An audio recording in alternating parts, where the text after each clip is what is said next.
سامعین، آج ایک بات آپ سے کہنا چاہتا تھا، وہ سوچ کے آیا تھا کہ آپ سے یہ بات ضرور کہیں گے، اور وہ بات یہ ہے کہ دیکھیں، جب ہم رشتہ ازدواج میں منسلک ہوتے ہیں تو ایک عورت ہمارے گھر میں آ کے اپنا گھر چھوڑتی ہے، اپنے والدین کو چھوڑتی ہے، اپنے بہن بھائیوں کو چھوڑتی ہے، اور وہ ہمارے پاس ہمارے گھر میں آتی ہے ہمارے والدین کے ساتھ، ہمارے بہن بھائیوں کے ساتھ، اور یہاں پہ آ کے وہ اپنا ایک نیا گھر وہ تلاش کرتی ہے اور یہاں پہ آ کے رہنا شروع کر دیتی ہے۔ دیکھیں، جو وہ اپنا گھر چھوڑ کے آتی ہے نا، تو وہ اپنے گھر میں بہت زیادہ جو ہے وہ اس کو محبت ملی ہوتی ہے، والدین اس سے محبت کرتے ہیں، اس کے بہن بھائی اس سے محبت کرتے ہوتے ہیں، تو جب وہ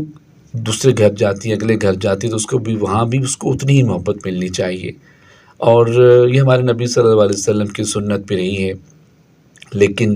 ہم نے اکثر دیکھا ہے کہ بعض اوقات ہم مرد حضرات جو ہیں وہ اپنی انا کی بھیٹ چڑھا دیتے ہیں ان خواتین کو، اور ہم سمجھتے ہیں کہ شاید ہم نے انہیں جو ہے وہ غلام بنا کے رکھنا ہے، شاید اپنے حکم کے ماتحت رکھنا ہے، حالانکہ ایسا نہیں ہے۔ جس طرح ہر انسان کا ایک دل ہوتا ہے، وہ ٹوٹتا ہے تو پھر بہت کچھ بکھر جاتا ہے، زندگی بکھر جاتی ہے، تو آپ سے کہیں گے کہ وہ خواتین جو آپ کے گھر میں آپ کی زوجہ بن کے آئی ہیں، ان کے ساتھ جو ہے وہ محبت بھرا سلوک رکھیں،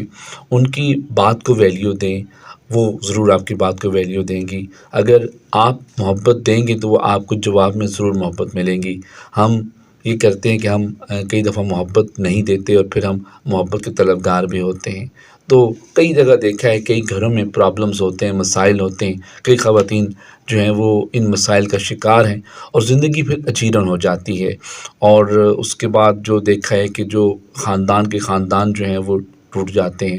بچے بہت زیادہ متاثر ہوتے ہیں۔ تو یہ آج یہ بات سوچی، کسی حوالے سے بس سوچا کہ آج یہ بات تو ضرور کہوں گا کہ مرد حضرات تھوڑا بہت جو ہے وہ برداشت کا مادہ پیدا کریں، خواتین بھی گھروں میں جب گھر بسانے ہوتے ہیں تو پھر قربانی دینا پڑتی ہے، دوسرے کی بات کو برداشت کرنا ہوتا ہے، تو کوشش کریں کہ گھروں کو بچائیں، خاندانوں کو بچائیں، اپنے دلائل، اپنے دلیلیں جو ہیں ان کو ایک سائڈ پہ رکھ دیں، کوشش کریں کہ محبت کو عام کریں۔ اگر آپ محبتوں کو عام کریں گے تو کبھی گھر نہیں ٹوٹیں گے، کبھی خاندان نہیں ٹوٹیں گے، اور سب کچھ بہت اچھا رہے گا۔ زندگی ایک بار ملتی ہے، کوشش کریں کہ زندگی کو خوبصورت بنائیں، اپنی زندگی کو بھی خوبصورت بنائیں اور دوسروں کی زندگی کو خوبصورت بنائیں، خود بھی جئیں اور دوسروں کو بھی جینے دیں۔